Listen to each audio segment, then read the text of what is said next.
जय श्री कृष्णा। राधे राधे मेरे प्यारे भक्त जनों। आज आप सुनेंगे पाप मोचनी एकादशी की व्रत कथा। एकादशी की हार्दिक शुभकामनाएं करती हूँ। भगवान आप सभी को खुश रखे, सुखे रखे। भगवान आप सभी को सारे इच्छाएं पूरा करे। धर्मराज युधिष्ठिर कहने लगे कि महाराज, आपने फागुन शुक्ला एकादशी का महात्म्य बतलाया। अब कृपा करके यह बताइए कि चैत्र कृष्णा एकादशी का क्या नाम है। इसमें कौन से देवता की पूजा की जाती है और इसकी विधि क्या है। कृष्णा भगवान कहने लगे कि हे राजन, यही प्रश्न एक समय राजा मंधाता ने लोमस ऋषि से किया था और जो कुछ उन्होंने उत्तर दिया था सो वही मैं तुमसे कहता हूँ। लोमस ऋषि कहने लगे कि राजन, इस एकादशी का नाम पाप मोचनी एकादशी है। अब मैं इसकी कथा कहता हूँ, सुनो। प्राचीन समय में कुबेर का चैत्र रथ नाम का एक वन था। उसमें गंधर्व की कन्याएं किन्नरों के साथ विहार करती थी। वहाँ अनेक प्रकार के पुष्प खिल रहे थे। उसी वन में अनेक ऋषि तपस्या करते थे। सवाए इंद्र भी चैत्र और वैशाख मास में देवताओं सहित वहाँ आकर क्रीड़ा किया करते थे। वही अपने आश्रम में मेधावी नाम के एक ऋषि भी तपस्या में संलग्न थे। वो शिव के भक्त थे। एक समय मंजू घोष नाम की अप्सरा ने उनको मोहित करने का विचार किया। वो ऋषि के भय के मारे समीप नहीं गई, वरन दूर बैठकर वीणा पर मधुर गीत गाने लगी। उस समय कामदेव ने भी मेधावी ऋषि को जीतने की चेष्टा की।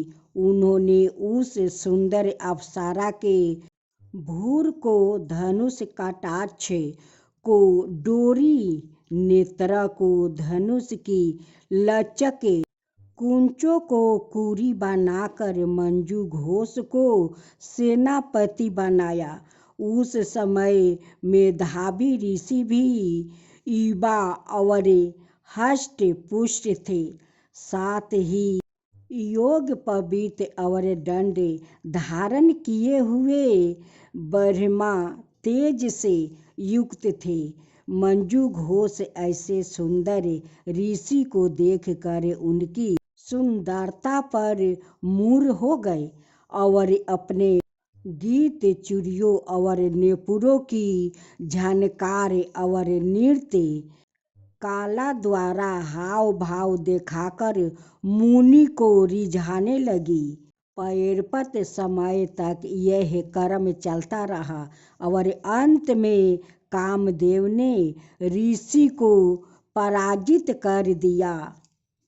फलस्वरूप ऋषि मंजू घोष के साथ रमन करने लगे और काम के इतने वशीभूत हो गए कि उन्हें दिन और रात्रि का कुछ भी विचार नहीं रहा। इस प्रकार बहुत समय बीत गया। तब एक दिन मंजू घोष कहने लगी, ऋषि जी, बहुत दिन बीत गया, अब मुझे स्वर्ग जाने की आज्ञा दीजिए। मुनि ने कहा, आज इसी संध्या को तो आई हो, प्रातः काल होने पर चली जाना।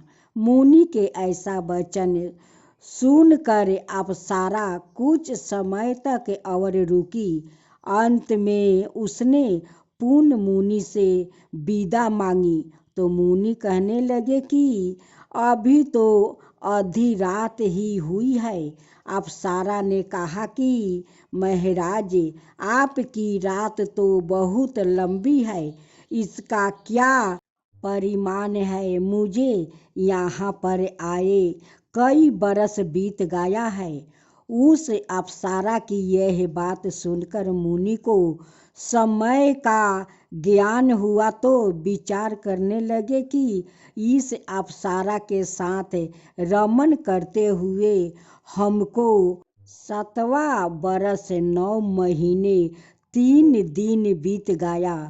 तब वो उनको काल के समान प्रतीत हुई। अत्यंत क्रोधित होने पर मुनि की आंखों से ज्वाला उत्पन्न होने लगी।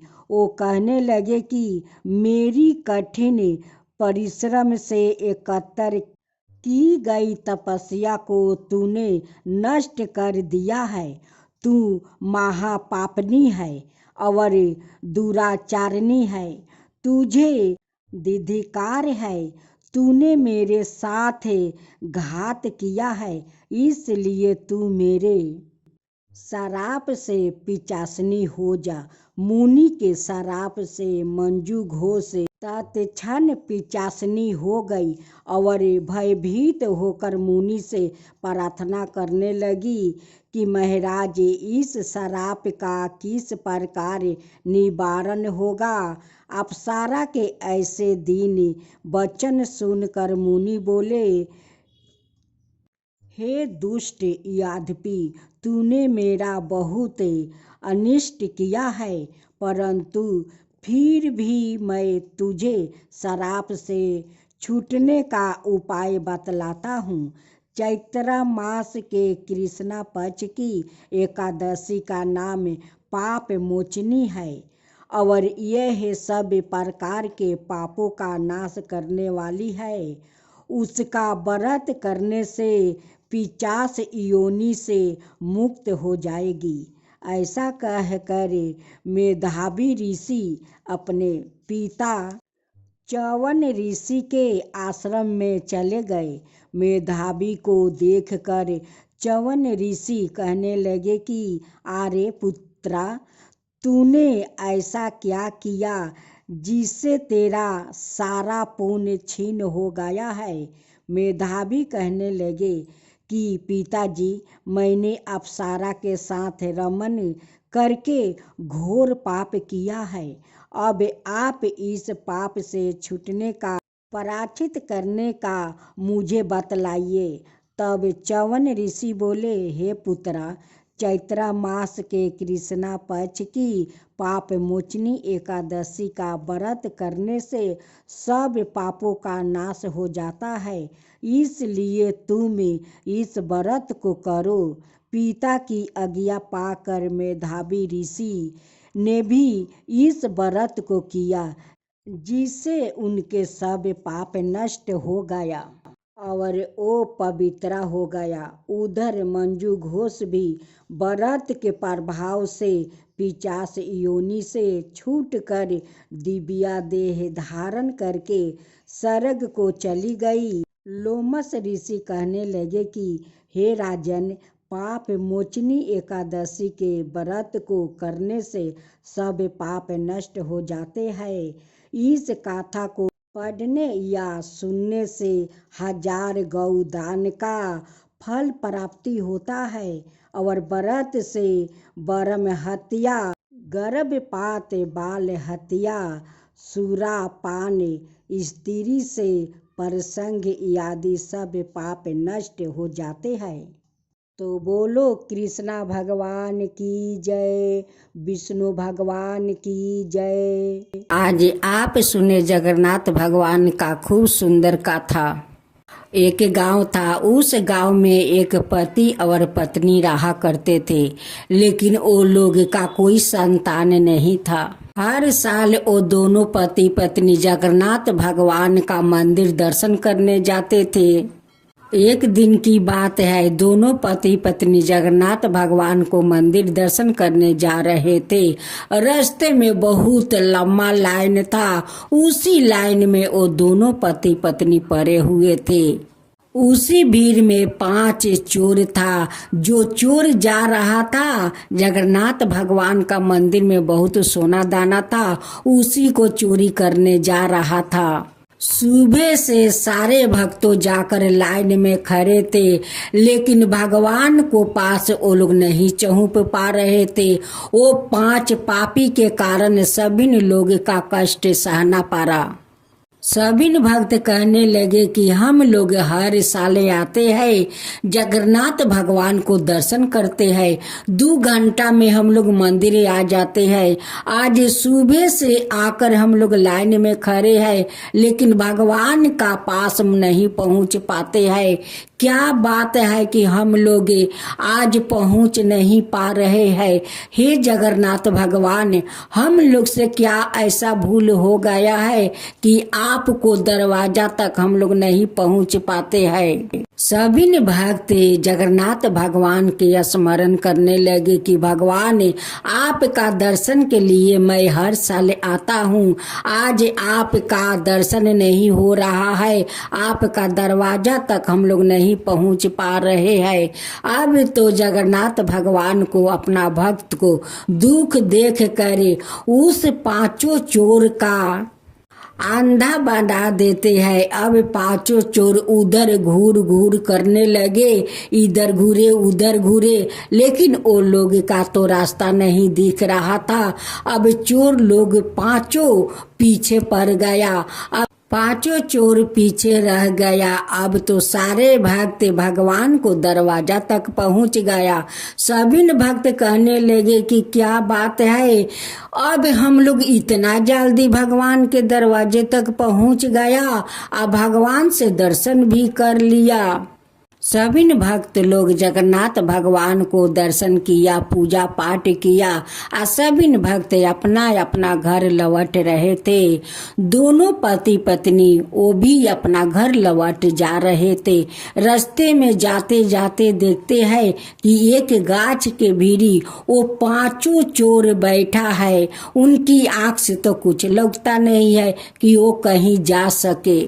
उस औरत अपना पति से कहती है कि ये 5 लोग तो हम लोग के साथ जा रहे थे जगन्नाथ भगवान से दर्शन करने, ये लोग ये गाछ के भीड़ी क्या कर रहे हैं। 5 चोर वो दोनों की बात सुनकर कहने लगे कि भाई, हमें अपना साथ ले चलो, हम लोग का आंख से कुछ नहीं दिख रहा है।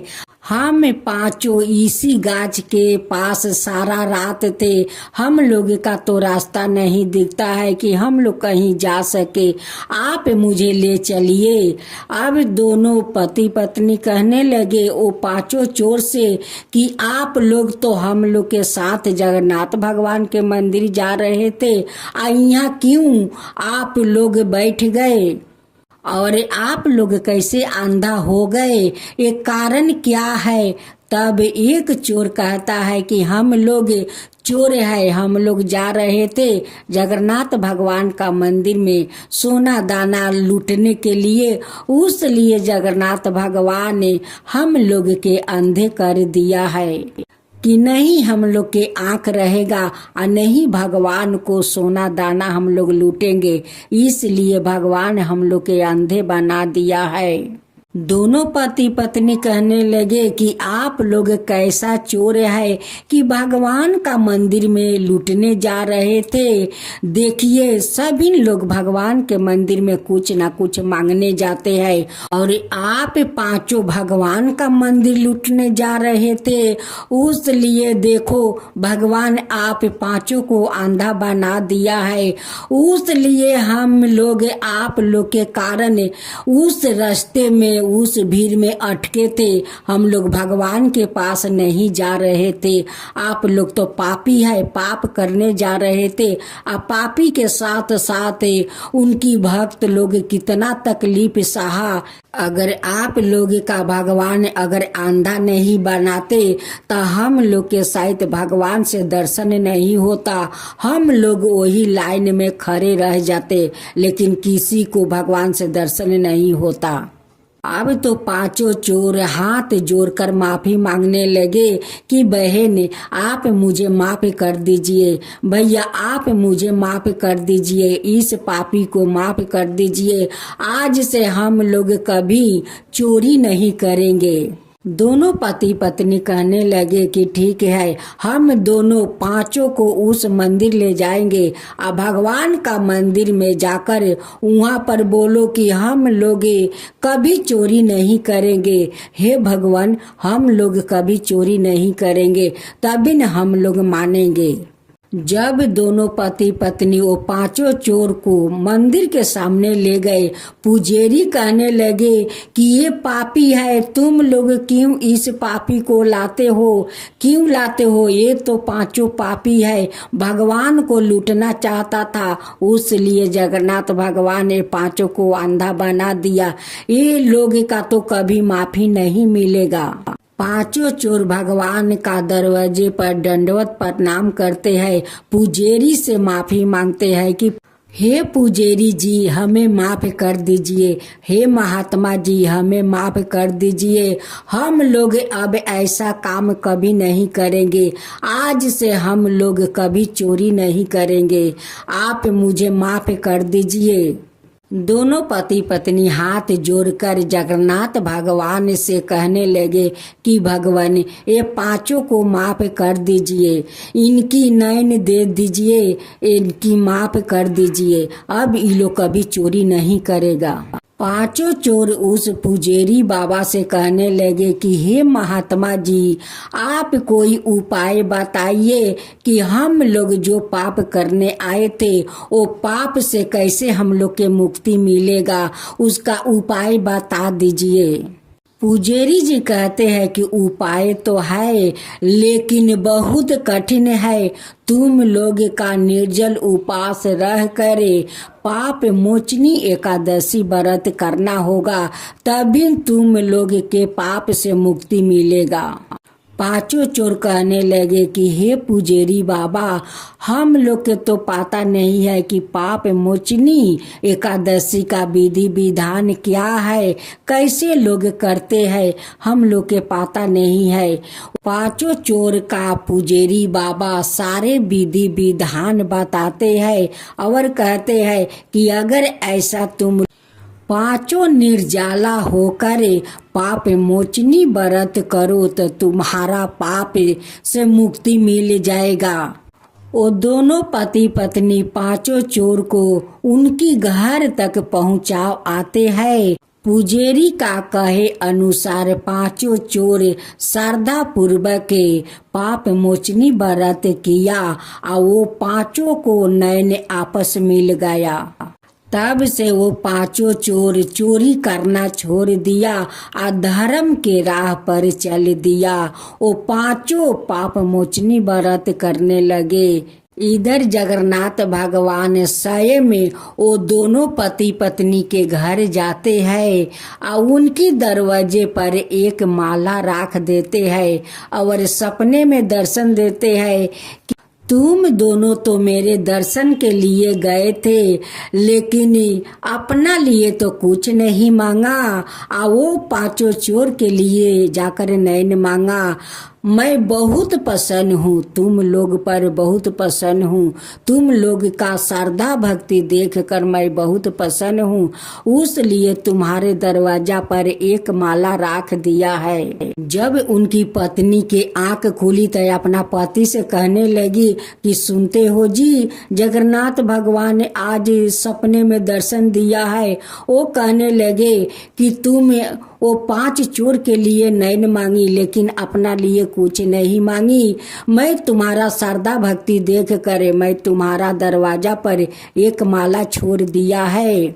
दोनों पति पत्नी उठकर जब अपना दरवाजा खोलते हैं तो देखते हैं कि साक्षात वहाँ पर एक सोना का माला है। अब तो माला उठाकर ले जाती है और जगन्नाथ भगवान को बहुत बहुत धन्यवाद देती है कि भगवान आप स्वयं आकर अपना माला मेरे दरवाजे पर रख गया। भगवान धन है, भगवान धन है, आपका महिमा अपरंपार है। हे जगन्नाथ भगवान आपका महिमा अपरंपार है।